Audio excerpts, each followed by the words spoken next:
Tertulia Ciudadana con Julián Camacho.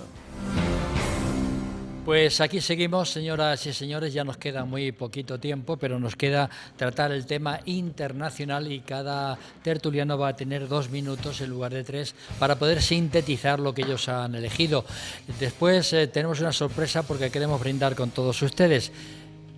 Empezamos con Eloy Pareja. 2 minutos tienes para la vacuna contra el cáncer y otros avances. Adelante. Bueno, de nuevo, en 2024 ha habido grandes descubrimientos de la ciencia. Por ejemplo, uno es el que decía negativo nuestro compañero Florentino, de que no se van a cumplir los acuerdos de París de 2015. Pero ha habido muchos otros que son muy positivos. Por ejemplo, que un modelo de inteligencia artificial es capaz de reproducir la estructura de los 200 millones de proteínas que hay. Y esto es muy relevante porque las proteínas suelen ser precisamente los componentes principales de las vacunas. Y lo que quiero destacar son 2 cosas que se han anunciado en 2024. La primera de ellas la anunciaron los profesores Sahin y Torechi, que trabajan en el consorcio de Pfizer y BioNTech.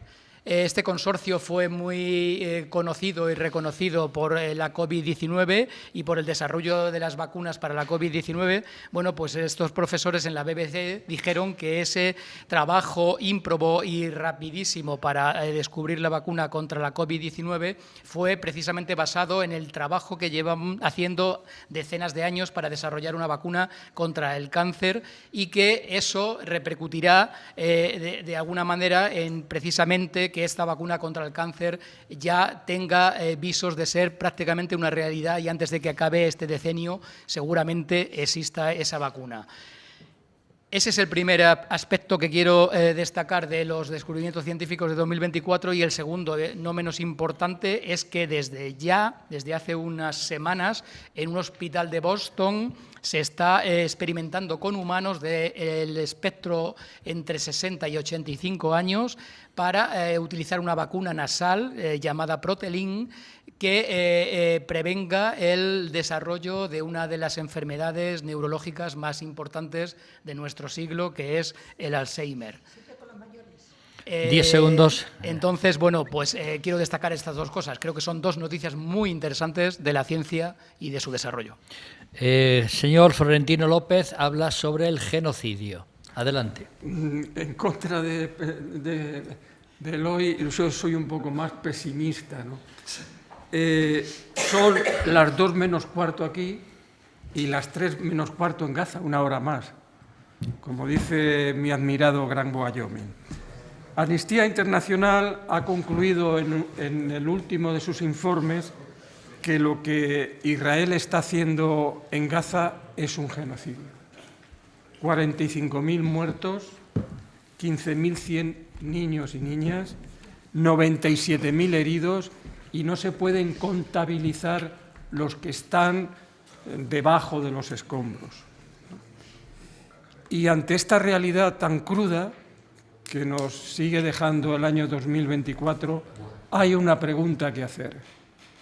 ¿Por qué se siguen vendiendo armas a Israel por parte de Estados Unidos y de muchos países europeos? ¿Por qué? ¿Por qué? Y hay una respuesta también muy pesimista. Se venden armas a Israel porque el negocio de las armas está por encima de la vida humana y mucho más por encima si es una vida humana de segunda categoría. Ojalá y el año 2025 nos traiga la paz en Gaza, en Ucrania, y si es posible, 10 segundos. Se acaben los conflictos y las armas se cambien por el diálogo y el consenso a nivel internacional. Escolástico González, la inmigración en Europa. Adelante. Bueno, en Europa, Julián, y en el mundo, ¿no? Yo he elegido este tema coincidiendo que mañana es el Día Internacional del Migrante. El 18 de diciembre la ONU proclamó como Día Internacional precisamente del Migrante esta fecha, con la finalidad de impulsar el intercambio de experiencias y oportunidades de colaboración entre todos los países. En Europa, concretamente, la migración o la inmigración no es un tema pacífico políticamente, es más, es causa del auge de muchos partidos extremistas. Vemos cómo Europa se va polarizando por culpa de la migración, ¿no? Entonces, este es un tema, creo que muy relevante para la sociedad europea. El principal motivo de la inmigración es siempre la posibilidad de mejorar por parte de las personas que migran su calidad de vida y la de sus familias y superar las desigualdades económicas que tienen en su país de origen, ¿no? Que suelen ser el hambre, el desempleo, los conflictos bélicos, las persecuciones por motivos políticos o el cambio climático del que hablaba también antes Florentino, que empieza a ser una de las causas de inmigración, ¿no? Lógicamente, también influye que los países más desarrollados requieren mano de obra y demandan inmigrantes, no tenemos que olvidarlo. Me gustaría dar unas cifras de inmigración en Europa y en el mundo para que las podamos tener presentes, de que no es un problema pequeño, sino posiblemente uno de los mayores a los que nos enfrentemos en el futuro, ¿no? En el 2020, son datos estadísticos, la cifra de migrantes en el mundo fueron de 272 millones de personas, 51 millones más que una década antes. 15 segundos. Existen 68 millones de personas desplazadas por la fuerza debido a los conflictos políticos.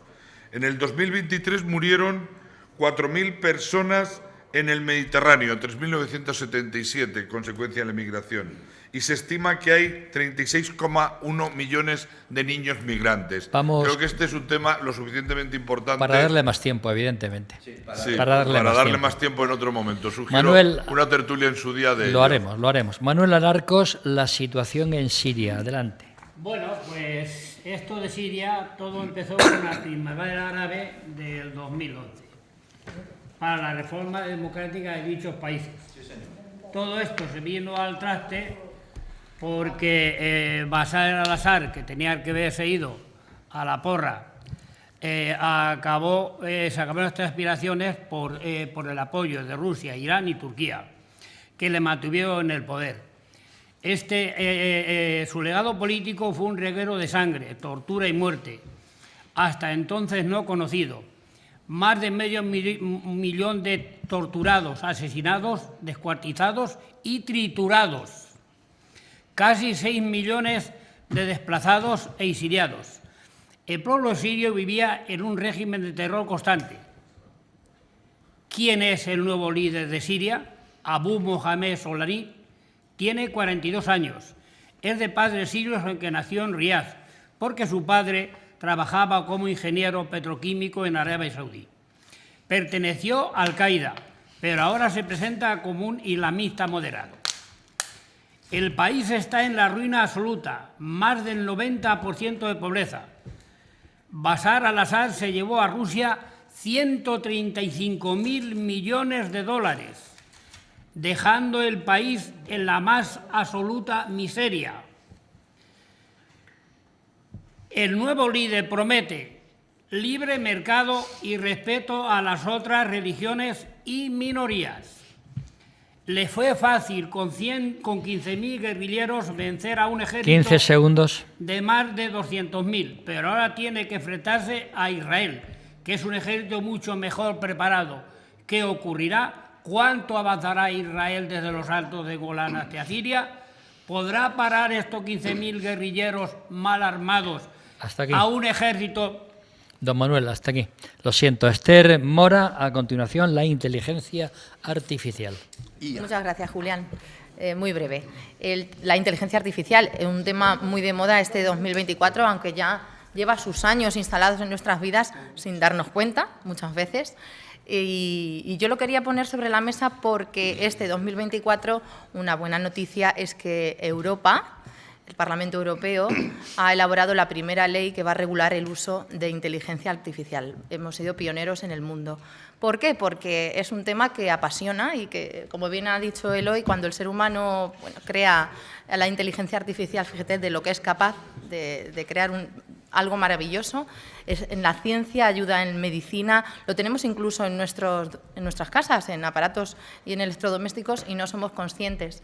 Y está ayudando muchísimo, pero en malas manos la inteligencia artificial puede hacer mucho daño y puede vulnerar los derechos fundamentales del ser humano. Por eso quería poner sobre la mesa esta gran noticia, esta nueva ley pionera en el mundo, aquí en Europa, para el control y uso de inteligencia artificial.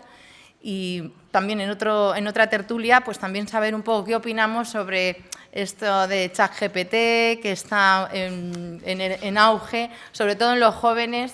Y a mí también es algo que me paro a pensar y digo, lo auténtico, lo genuino, ¿dónde va a quedar si ahora una plataforma, una app te hace un trabajo en cuestión de minutos, lo que te lleva a elaborar días y trabajo de campo? Sí, señora. Pero es algo, ¿verdad?, que preocupa. Por eso quería ponerlo sobre la mesa y nada más. Muy bien, pues ¿Breve? continuamos con Rosa Porras, Notre Dame.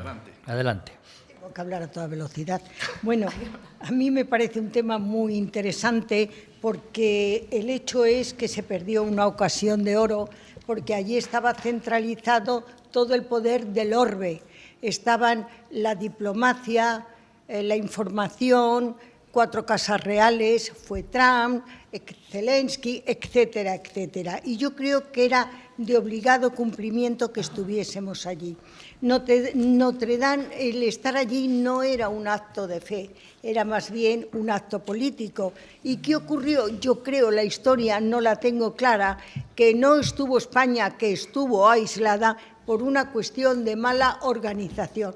Voy a ser muy elegante, querido amigo. Hay dos ministros que ambos dos son diplomáticos, que es Álvarez y el ministro de Cultura, y que se llevan mal. El ministro de Cultura dice que era indelegable que la invitación y que el circo también es cultura. Creo que se podía delegar, puesto que el rey Carlos III delegó en el príncipe de Gales, Biden delegó en su hija, por tanto se podía delegar y no fue, y me parece tremendo, debía haber nombrado a alguien.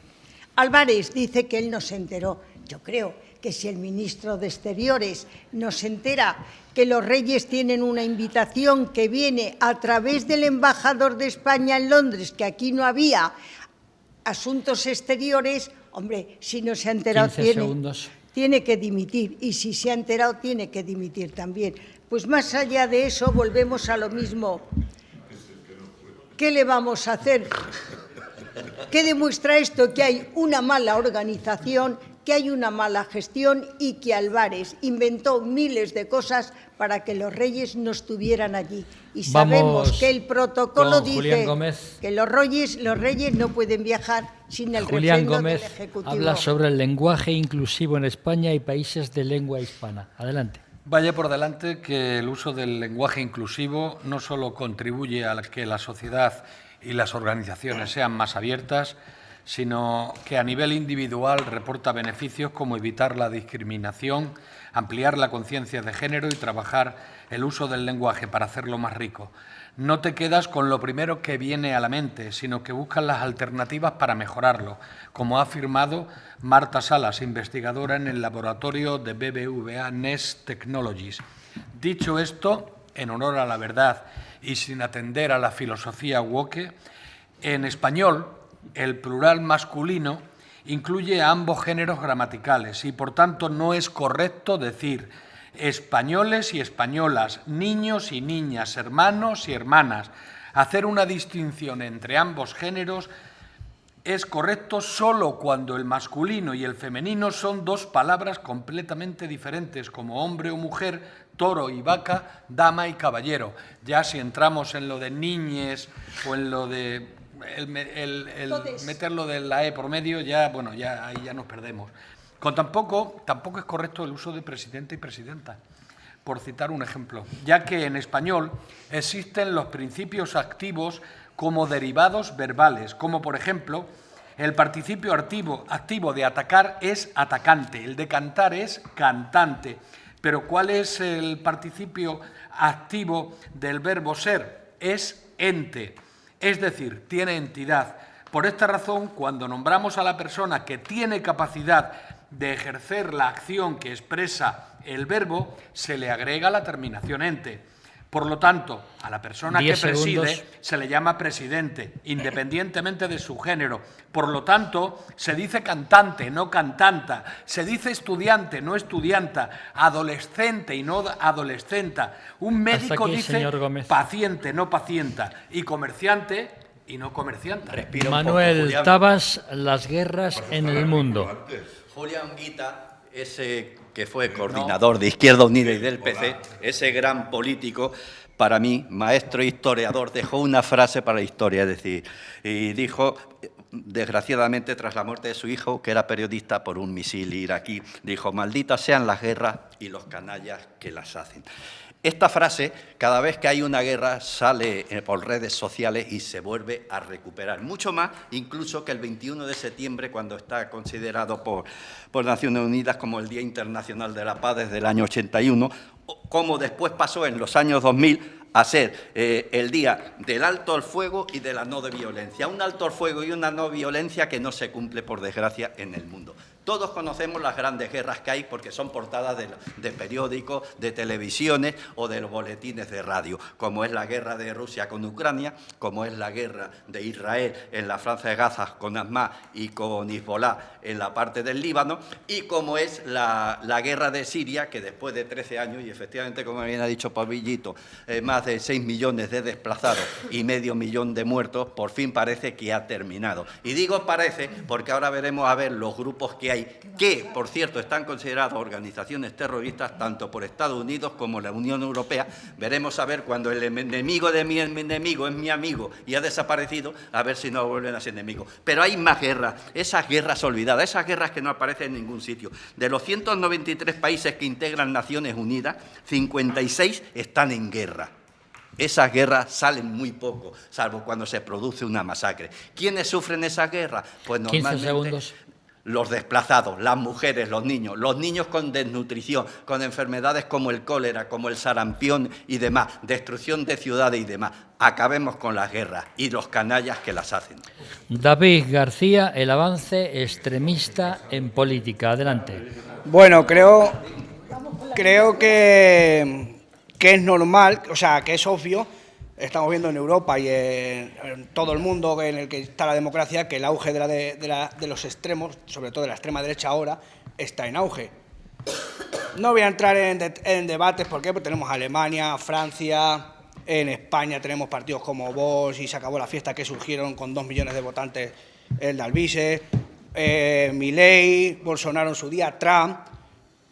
¿Por qué surgen esas cosas? Lo primero que yo considero es, ha fallado una parte de la izquierda, por lo menos y otra parte de la educación, porque hablamos durante meses, en cuarto de la ESO, de los reyes católicos, de los Austrias, de qué bien nos portamos en la guerra de la independencia, pero no hablan que España la vendió Fernando VII, ni que María Cristina se llevó los cuartos. No habla nadie de que Milei, que ahora viene a recortar todos los impuestos y a recortar todos los derechos que van a tener que pagar hasta el paracetamol, que allí lo compran pieza por pieza, que hizo su fortuna su padre al lado de los gobiernos, de las ayudas del kirchnerismo. Nadie lo dice. La misma extrema derecha que se manifestó en su día cuando Rodríguez Zapatero quiso hacer, cuando aprobó la ley del matrimonio homosexual, esa misma extrema derecha que luego ese fue popular, esa orgía que hacían que era de Hungría, él era eurodiputado de Hungría, extremista, totalmente homófobo, y resulta que lo pillaron en una orgía homosexual. ¡Qué casualidad! Hablamos mucho de imperios y de reyes católicos, pero hablamos poco de los esclavos, hablamos poco del holocausto, hablamos de dictadores, pero no hablamos de la represión que supone a las clases populares. Y como la gente no empieza a entender eso, empieza a votar pues lo típico, la bandera y el himno. Muy bien, pues pedimos disculpas a los teleoyentes, no a los de I+ Televisión, pero sí a los de Onda Cero, porque nos hemos pasado ya de tiempo. Terminamos con Félix Calle, elecciones en los Estados Unidos versus elecciones europeas. Bueno, en Estados Unidos 2 candidatos, uno que no es nuevo, con un discurso populista, ultrarreaccionario, y anarcocapitalista, desafiando a todas las instancias y con demasiadas cuentas pendientes con la justicia. Una candidata que llega a última hora, inconsistente, con una alternativa más bien pobre y con bastante improvisación. Gana Trump, a Kamala Harris le faltaron 250.000 votos repartidos en 3 estados para ganar las elecciones en USA, es prácticamente nada, pero es que a Harris no le han votado 10 millones de demócratas. ¿Están equivocados los votantes o hay un descontento social? El caso es que llega a la Casa Blanca un ultraconservador. Europa, muchos más partidos políticos y, por tanto, más candidatos. Sube significativamente la ultraderecha con discursos populistas, xenófobos y nacionalistas. El mismo germen que en Estados Unidos. ¿Están equivocados los votantes o hay descontento social en general? Gran similitud. Al otro lado del charco tenemos a un antieuropeísta y en nuestro continente subida electoral significativa de los que no quieren una Europa unida. El resto de los partidos deben hacérselo mirar, allí y aquí. En Europa, como Harris en Estados Unidos, tenemos políticos inconsistentes, alternativa pobre y más improvisación que otra cosa, pues yo veo gran similitud. Muy bien, pues hasta aquí, señoras y señores, la tertulia, última tertulia del año 2024. Quiero aprovechar que tengo aquí delante un calendario que ha editado IMAX Televisión y que es gratuito. Si usted quiere recoger este calendario, se pasa por nuestros estudios y se lo damos gratuitamente. Pero, básicamente, hoy quiero alzar esta copa. Os pido a los tertulianos, por favor, que la alcéis, porque queremos brindar por todos ustedes, señores espectadores de televisión, señores radio oyentes, señores que nos ven a través de las redes sociales. Deseamos feliz Navidad, que pasen una Navidad lo más entrañable posible y en familia, y que el año 2025 sea el año donde se consigan todas las ilusiones que de cada uno de ustedes. Vaya por ustedes en nombre de todos.